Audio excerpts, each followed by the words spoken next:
It's all alive again at the National Stadium. Speeds. Was he held? Yes! Penalty! So often in the past, Wales have suffered because of penalties in vital matches. Gordon's there. Field, surely a handball. Penalty kick.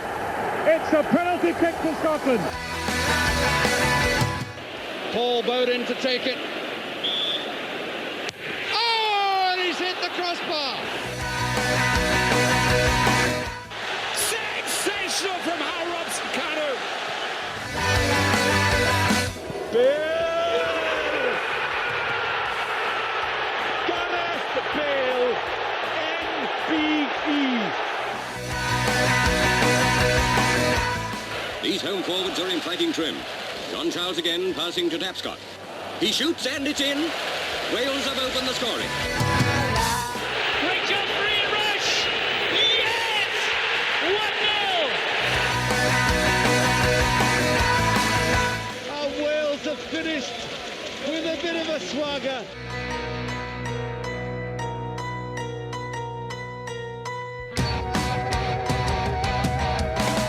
Croeso, welcome. It's episode 200. It's a milestone. My name is Russell, and we have a returning guest.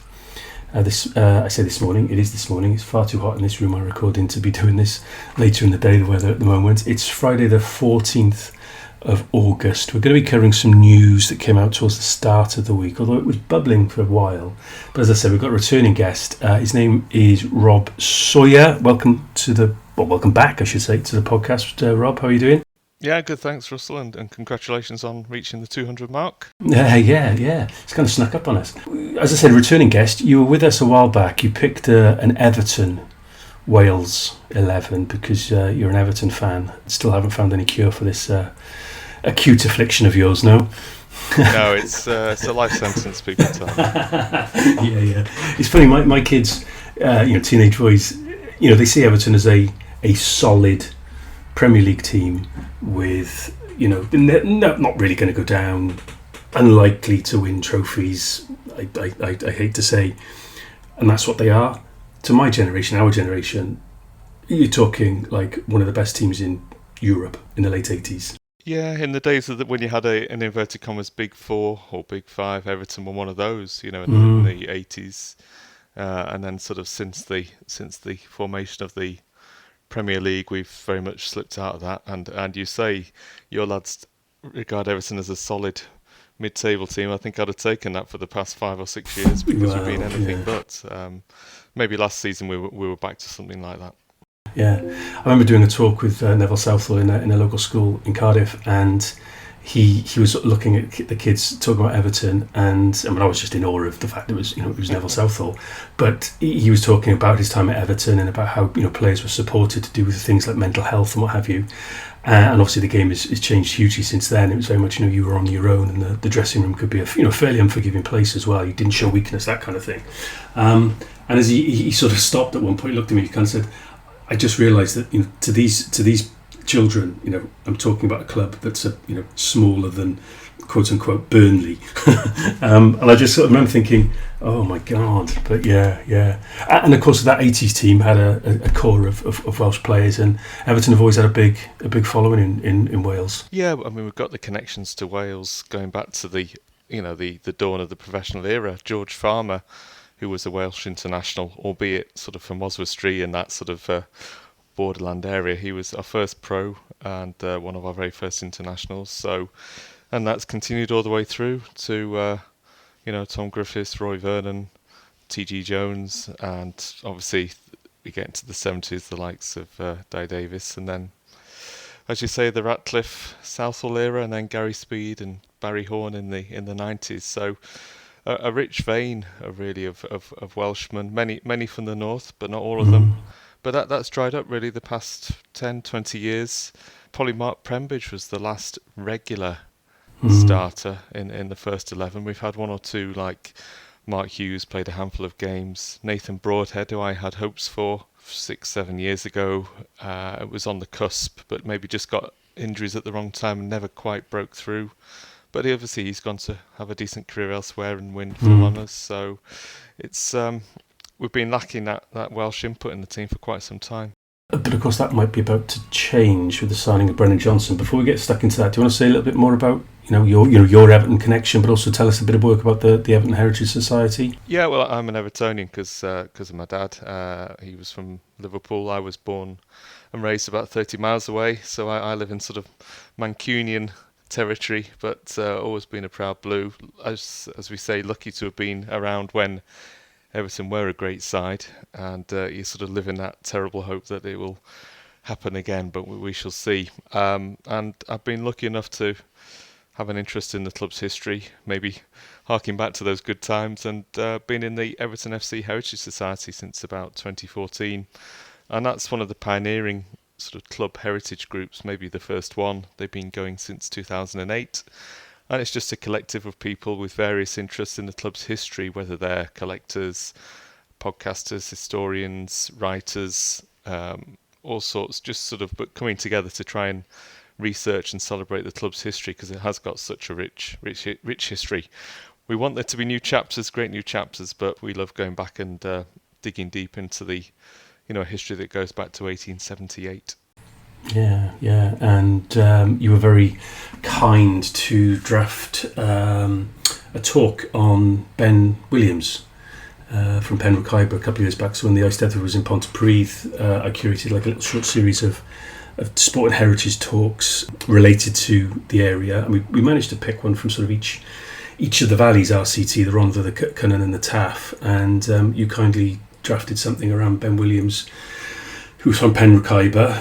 Not a huge amount of imagination in his nickname, Khyber, but nevertheless, we'll overlook that. I suppose it was a gimme, wasn't it? But you felt that he was someone who had been a little bit overlooked, well, maybe grossly overlooked, in the annals of the club's history. So we were able to give him a little bit of a platform and profile. Yeah, really enjoyed coming down to the Eisteddfod and meeting you there. Ben Williams, he captained Everton to promotion back up to the top flight. Really good right back who'd been at Swansea Town before that, and just unlucky with injury, but he captained his country as well. So this is what I like doing. It's sort of going back and maybe just revealing those stories that have been forgotten and giving people their due, and I think Ben Williams merited it.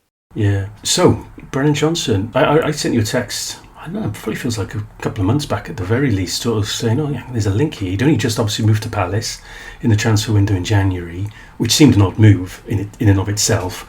But, you assume when someone joins a club, they've, signed on a 4-year contract or whatever. Not that anyone's in a club for life these days, obviously, but I just thought, I know this, what sort of paper talk is this? And then nothing happened. And then suddenly the move happened. But it's a swap deal as well, and you really don't see many of those anymore. So it's a bit of a curate's egg, really. Dare I say, Brennan Johnson's career to date has become a bit of a curate's egg. But what's the background broadly for people who haven't kind of forensically been following Everton and they need and what they've been lacking? And obviously David Moyes has gone back, so he's looking to put his stamp on things as well. Yeah, I think the interest in Brennan Johnson goes back to when he was at Forest. We're probably talking 4 or 5 years ago. But of course, at that period, Everton didn't have two pennies to rub together. So we might have had interest, but there was no way he was going to come to Everton. And obviously, he made that very big money move down to Spurs. More recently, we've been a club that's lacked pace.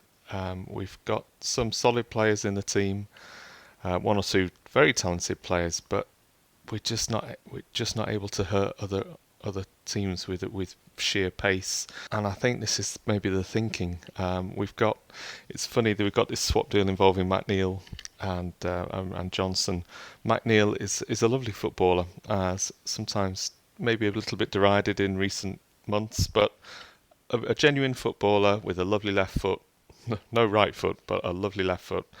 And we've almost done the polar opposite. So I think we've gone for a player who isn't maybe, from what I've seen, such a brilliant footballer in terms of innate quality on the ball, but he's got that pace to burn, and that will hopefully bring a new dimension to the team at Everton. And I think Palace get a good player, a good footballer, and we get somebody who can just bring a different dimension to our rather pedestrian team. It did creep up. I know there've been one or two whispers, like you say, you messaged me, but the actual swap deal seemed to progress very, very quickly once word got out. And an actual just full-on swap, not a part exchange, is really unusual. So no money changing hands at all. No, then? apparently not.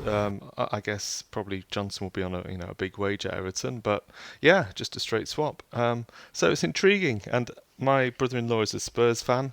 So, of course, I messaged him saying, what are your thoughts? Do they tally with my outsider's view? And he said, at Spurs, lovely lad, they say, lovely lad, never quite delivered on what he'd shown at Forest when he was at Spurs. So maybe that move to London, that pressure that goes with a, in inverted commas, bigger club, maybe that meant he didn't quite deliver there, even though he scored, in the European final for them. So, my brother-in-law Steve's got very fond memories of him, but thinks he just couldn't quite fulfil his potential at Spurs. And clearly it was the wrong move, a slightly bizarre move to Selhurst Park. So I guess for him it's a fresh start, and move up north, and hopefully, give him a chance. But it'll be interesting to see how much he plays, because there is competition for places. We've got Tyreek George, a lad we had on loan from Chelsea last year. He's back on a permanent deal. Who's a sort of left-sided attacking player. We've got Iliman and Jai, at least for now, probably our star player, but he is linked with a move away. And then you got Tyler Dibbling, who you're talking about curate's eggs. Well, big money move from Southampton last year. Really talented, sort of left-footed, right-sided attacker. Had a very sort of poor start to his Everton career, but he's still there. Lots of potential. So it would be interesting to see what Moyes does. Does he throw Johnson straight in, or does he have to, wait for his chance? And where does he play? I'd be interested in your thoughts. When he's in the Welsh team, has he been sort of playing in that sort of wide player in a sort of attacking three? I would imagine that's where he would end up, rather than the centre forward. Yeah, he is. We have played him through the middle a little bit. There was a very early game. I say early, it was before Bellamy's time. Played him through the middle and alongside Ruben Colwill, and it looked like in a sort of like a 9 and a 10, almost like 2 9s. 2 10s, and it didn't work. It was out in Belarus and it didn't work. But you got a sense that there's 2 really talented players in there, and it just needs someone to unlock them both. So he's been played in lots of different ways. He's been more on the right of 3, but you will see him pop up on the left. Sometimes we'll sort of swap flanks. But Dan James is that player who you, for Wales anyway, and the Bellamy, who you want to kind of unleash in a way that he's running at defenders from deep and terrifying them, and that's for obvious reasons. And as quick as Johnson is, he's not Dan James quick. And it's just meant that I get a sense sometimes Brennan's being asked to stay up high, to stay wide, to stretch the defenders, the opposing team, to create that space for the likes of Dan James to run into, for Harry Wilson to run into. And it means he's just got his back to goal more often than not, and I just don't think that's his game. And if I recall when he first was coming through at Forest, notwithstanding a really good loan spell at Lincoln, where I think he played basically like a full season of League One football, a boy against men, and that's how you learn. He was running from deep. He was picking the ball up in his own half and running, still playing quite wide, coming through the middle every now and again, I seem to remember.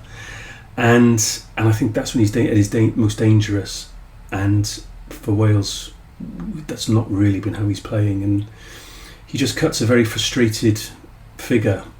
And it's a shame, really, because, well, like you said, I mean, your brother-in-law talking about him, the sentiment among Spurs fans that he's a lovely lad.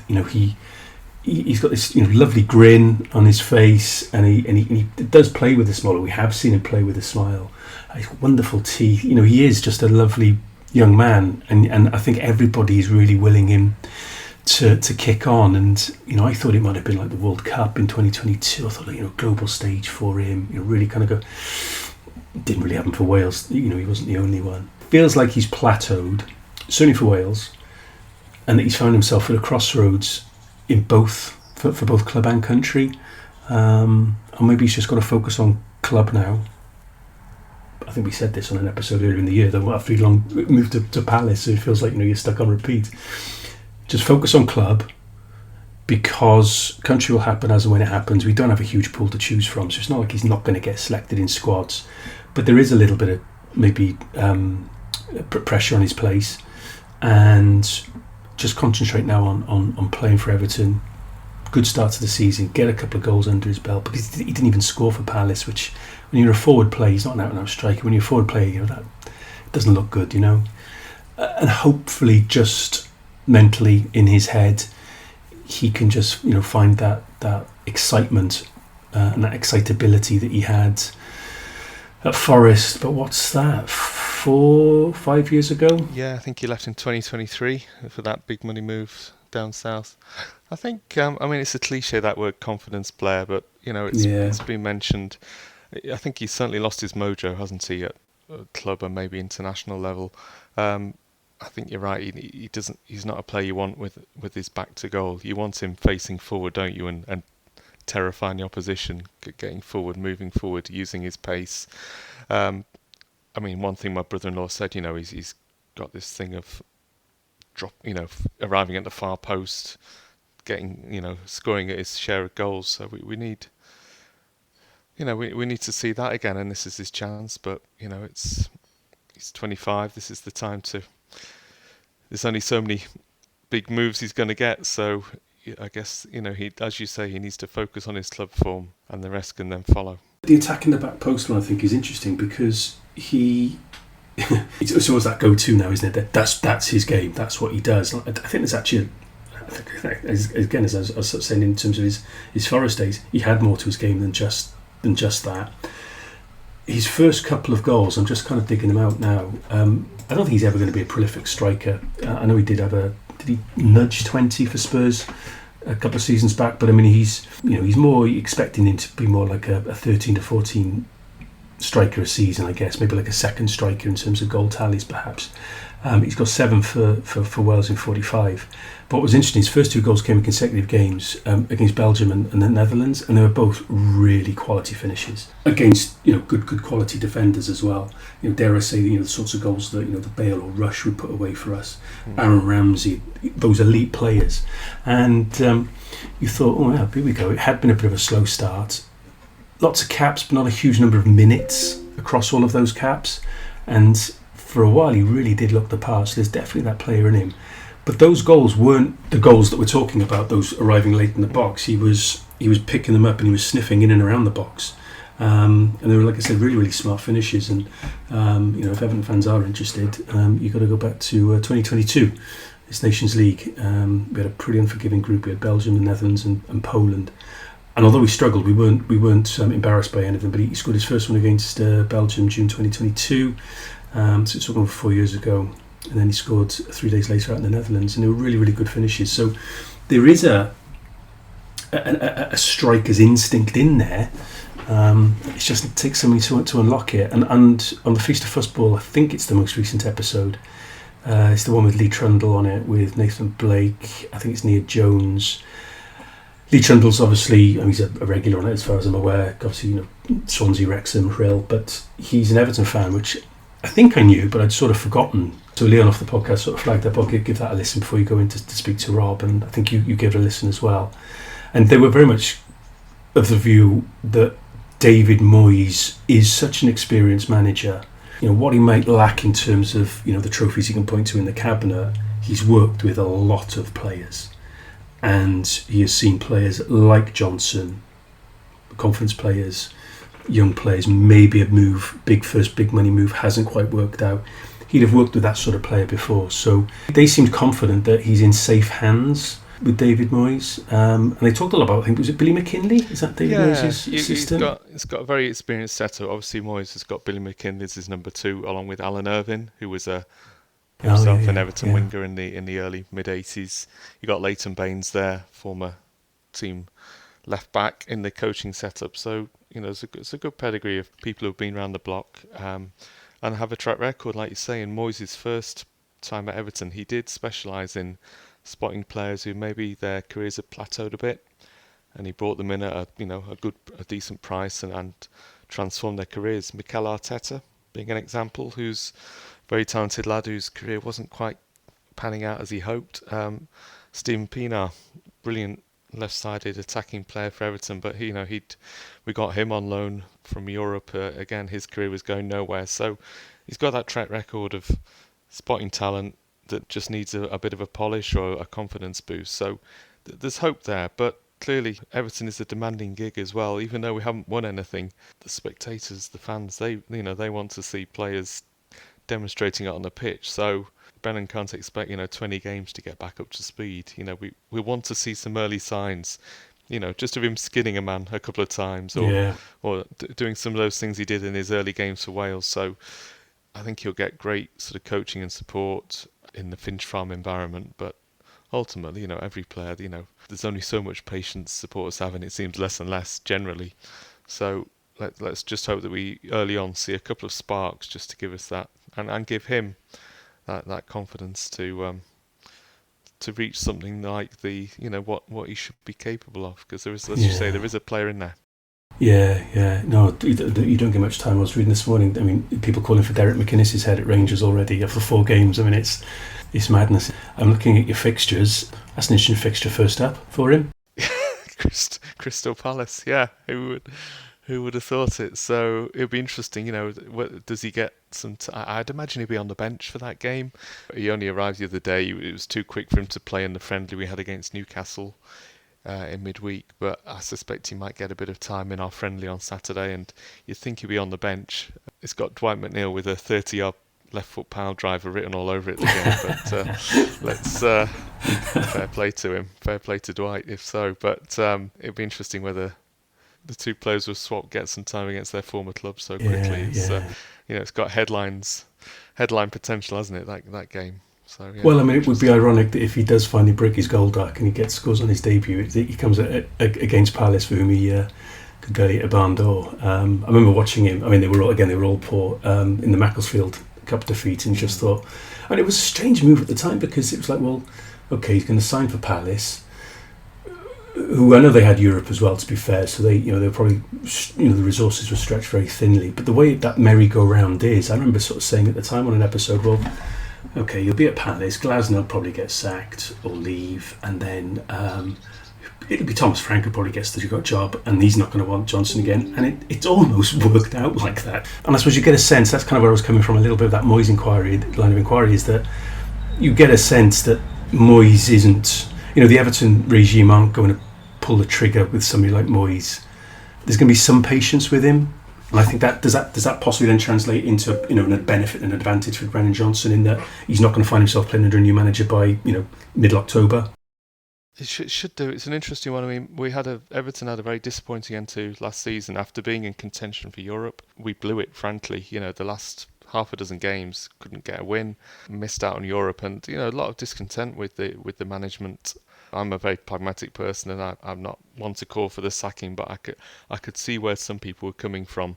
The interesting thing is Moyes is now in the last year of his contract, so so we're talking about Brendan signing for Palace when Glasner's future was very much clouded. There are question marks. What happens? You don't want to be in a lame duck manager situation where players know that a manager's going within the year. So I think the first 2 or 3 months of the season will determine whether there's a change or whether Moyes gets another year or two and takes away that uncertainty. So I guess at any club there's not that much stability really. You're only 5 games away from a crisis, aren't you? Well, that's true.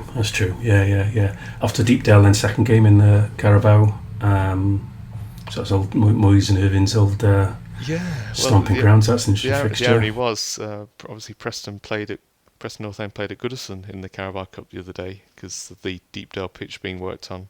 Right, I didn't notice that. And when the draw came out for this next round, everybody thought, what does that mean? That game's going to be at Goodison Park and Everton will be the away team, but it looks like Deepdale will be ready for that. So yeah, as you say, Moyes back to his old stomping ground. And then Everton plays Spurs 12th of September, so he's got both of his former clubs early up. So hey, maybe there's an incentive there for him. I don't know if he needs one. Interesting move. And when you get a sense that lots of people everywhere are willing it to work out, because he does seem to be those players, well, notwithstanding club rivalries, obviously, but he's one of those people want to. It wants to work out for him. They want to see him succeed because he is an exciting player. Yeah, I mean, I want to see him do well for Everton. I'm for Wales because obviously with my wife being Welsh, I'm a kind of semi-adopted Wales supporter. And he came across really well in his interviews when he signed. Clearly a lovely lad and a bright lad. And you want well, you want well for him. So let's just hope we start to see that Brennan Johnson of 5 years ago in the royal blue shirt. Yeah. You've been to my Stelford, Rob. You're one of us. There's no backing out. So I've still got the mug. I've still got the recyclable mug. Yeah, there we go. Or beer glass. Beer glass, yeah, pint glass. Like I said, there's no backing out. Well, listen, I'll let you carry on with the rest of your day. I've got some plans. I think it's going to be another hot one, so do your best to stay cool. One final question, because I think when you were with us last, the club was still at Goodison, Everton, not Preston, obviously. You've had, I lost track of time. You've had one full season then in the new ground. What's that been like? Have you settled in? Getting there. Yeah.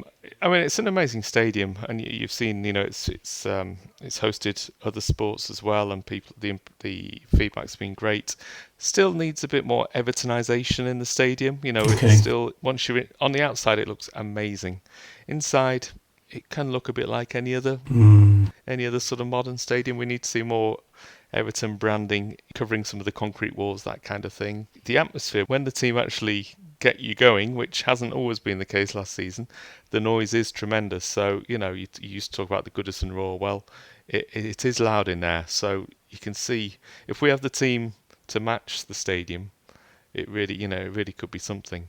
Getting to and from the ground is a different matter. Yeah. But we knew that was always going to be the case, because you're on, you're basically on one road, the dock road. You're on the waterfront, so it's certainly a longer day going to the match now, getting there and back. But the stadium is fit for a Champions League team. We just need to have a team that's at least challenging for Europe in it, and just exciting the crowd, because it really, as I say, you've got those steep tiers, especially the south stand.